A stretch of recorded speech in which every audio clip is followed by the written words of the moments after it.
歡迎收睇語文慢煮。今日想同大家整一味老少咸宜嘅甜品——薑汁燉蛋。首先，我哋要揸啲薑汁，呢個過程要超級用力。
跟住我哋就要加我哋嘅主角蛋啦。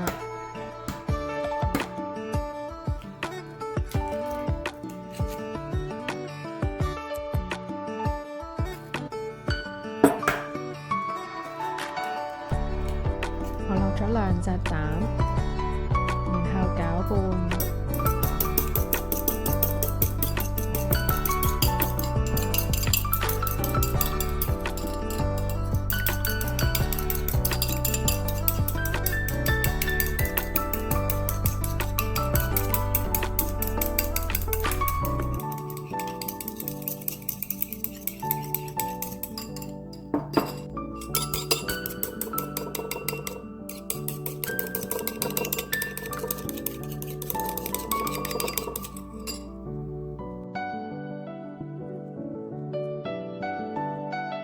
攪勻啲蛋之後，加入鮮奶。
跟住加入1茶匙嘅糖，我鍾意少糖嘅，但如果你鍾意甜啲呢，可以加多啲都無妨。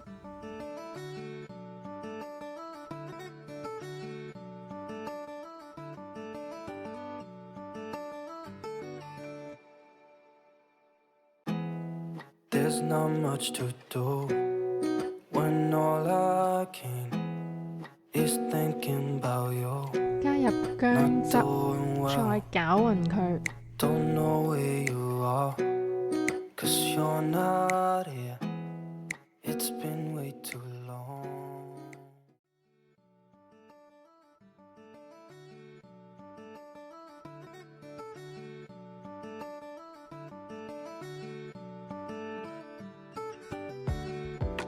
我比較支持環保，所以我鍾意收集啲食完嘅果漿嘅一啲玻璃樽啦。洗乾淨之後就可以循環再用啦。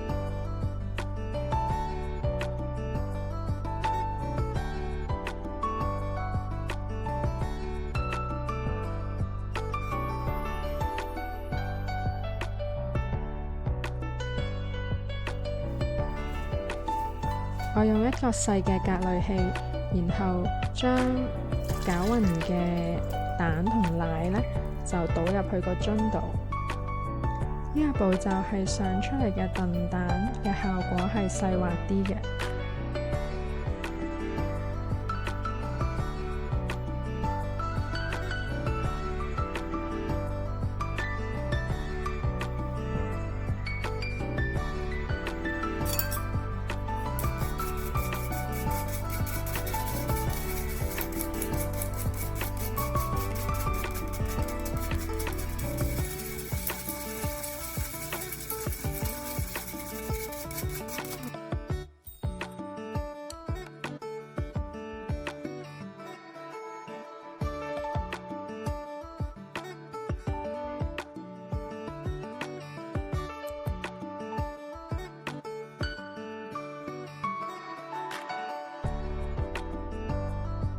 我選擇咗一個細啲嘅果漿玻璃樽，因為個份量啱啱好，望落會精緻啲。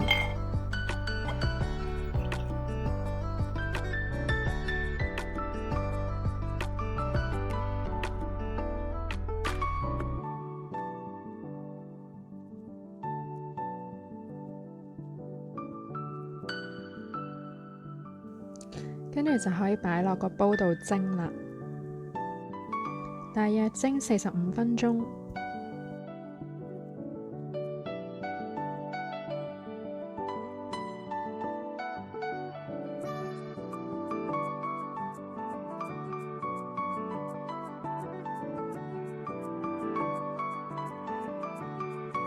我將多咗嘅蛋漿攞一個細杯裝住，擺埋一齊去蒸。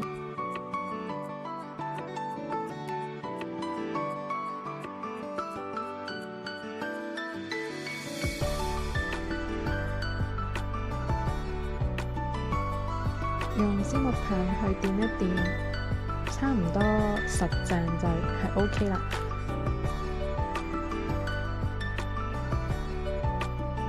開蓋睇下先，哇，好香嘅蛋同埋奶味啊！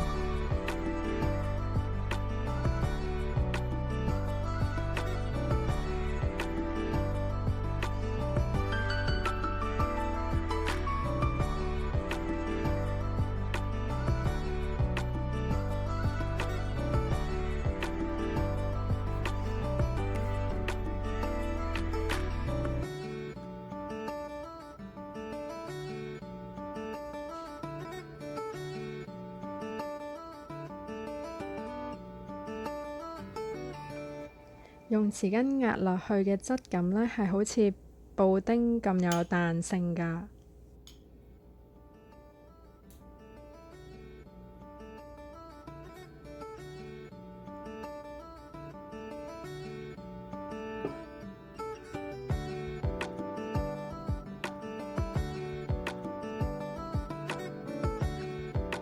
得一根試下先。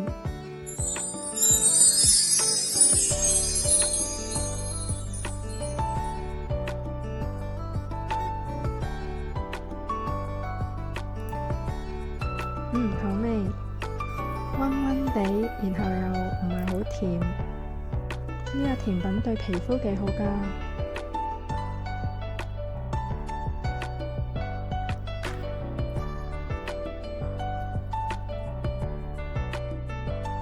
呢個就係薑汁燉蛋嘅迷你版啦。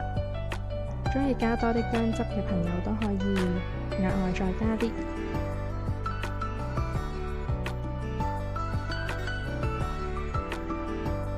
好啦，今集時間差唔多啦。鍾意我頻道嘅朋友記得 CSL 我 comment、subscribe、like。